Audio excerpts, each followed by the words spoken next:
തന്നെ first angle of prism കാണണം. Angle of prism കാണാൻ നമ്മളുടെ പ്രിസത്തിൻ്റെ ബേസ് നമ്മൾക്ക് ബേസ് ചെയ്യുന്ന രീതിയിൽ വെക്കുക. അതിനുശേഷം എന്താണ് ഈ സൈഡിൽ കൊണ്ടുപോകുമ്പോൾ ഇവിടെ നമുക്കൊരു റിഫ്രാക്റ്റർ റേ കിട്ടും. അതിൻ്റെ വെർനിയർ 1 വെർനിയർ 2 എഴുതിയെടുക്കുക. അതുപോലെ ഇപ്പോഴത്തെ സൈഡിലോട്ട് തിരിക്കുക, ഇവിടെയും റിഫ്രാക്റ്റർ റേ കിട്ടും. അതിൻ്റെ വെർനിയർ 1 വെർനിയർ 2 എഴുതിയെടുക്കുക.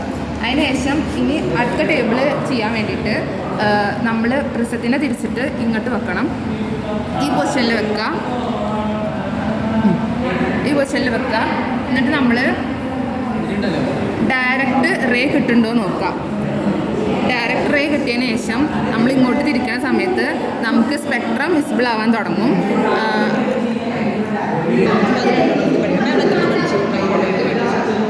സ്പെക്ട്രം കിട്ടും. ഇനി അതിനുശേഷം എന്താ ചെയ്യേണ്ടത് വെച്ചാൽ നമുക്ക് ഗ്രീനിൽ ക്രോസ് വയർ കൊണ്ടുവന്ന് വെക്കുക. എന്നിട്ട് ഗ്രീനിൻ്റെ മിനിമം ഡീവിയേഷൻ പൊസിഷൻ കണ്ടുപിടിക്കുക. അതായത് ഗ്രീനിനെ നമ്മൾ ഈ ഡയറക്റ്റ് റേയുടെ അടുത്തോട്ട് കൊണ്ടുവരും. അപ്പോൾ എന്നിട്ട് അതൊരു പോയിന്റിൽ എത്തുമ്പോൾ സ്റ്റോപ്പായിട്ട് തിരിച്ചു വരാൻ തുടങ്ങും. തിരിച്ചു വരുന്ന സമയത്തല്ല, ആ സ്റ്റോപ്പായ പോയിന്റില്ലേ, അതാണ് മിനിമം ഡീവിയേഷൻ പോയിന്റ്. അവിടേക്ക് നമ്മളുടെ ഈ ടെലസ്കോപ്പിൻ്റെ ക്രോസ് വയർ കൊണ്ടുവന്ന് വെക്കുക. എന്നിട്ട് ടെലസ്കോപ്പ് ക്ലാമ്പ് ചെയ്യുക. അതിനുശേഷം ഗ്രീനിൻ്റെ വെർനിയർ 1 വെർനിയർ 2 റീഡിങ് നമ്മൾ എടുക്കുക. ഗ്രീനിൻ്റെ മിനിമം ഡീവിയേഷൻ കണ്ടു കഴിഞ്ഞിട്ടുണ്ടെങ്കിൽ പിന്നെ ബാക്കിയുള്ള കളേഴ്സിൻ്റെ സെപ്പറേറ്റ് കാണേണ്ട ആവശ്യമില്ല. ജസ്റ്റ് ടെലസ്കോപ്പ് അൺക്ലാമ്പ് ചെയ്തിട്ട് ഓരോ കളറിന് അവിടെ കൊണ്ട് ക്രോസ് വയർ വെച്ചാൽ മതി.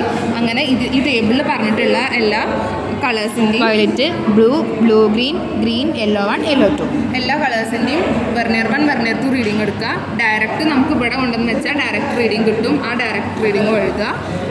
അതിനുശേഷം പിന്നെ ഈ ടേബിള് ഫില്ല് ചെയ്യാൻ വേണ്ടിയിട്ട് ഈ ടേബിളിലുള്ള മ്യൂയുടെ വാല്യൂസാണ് യൂസ് ചെയ്യുന്നത്.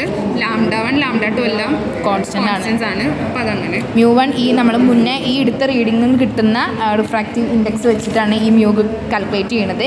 എയും ബിയും നമുക്കതിന് സെപ്പറേറ്റ് ഇക്വേഷൻസ് ഉണ്ട് കാണാൻ. അപ്പോൾ അതിൽ നിന്ന് നമുക്ക് എന്ത് ചെയ്യാൻ പറ്റും? Violet green, blue yellow 1, blue green yellow 2ൻ്റെ ഒക്കെ കോൺസ്റ്റൻറ്റ് കണ്ടുപിടിക്കാൻ പറ്റും.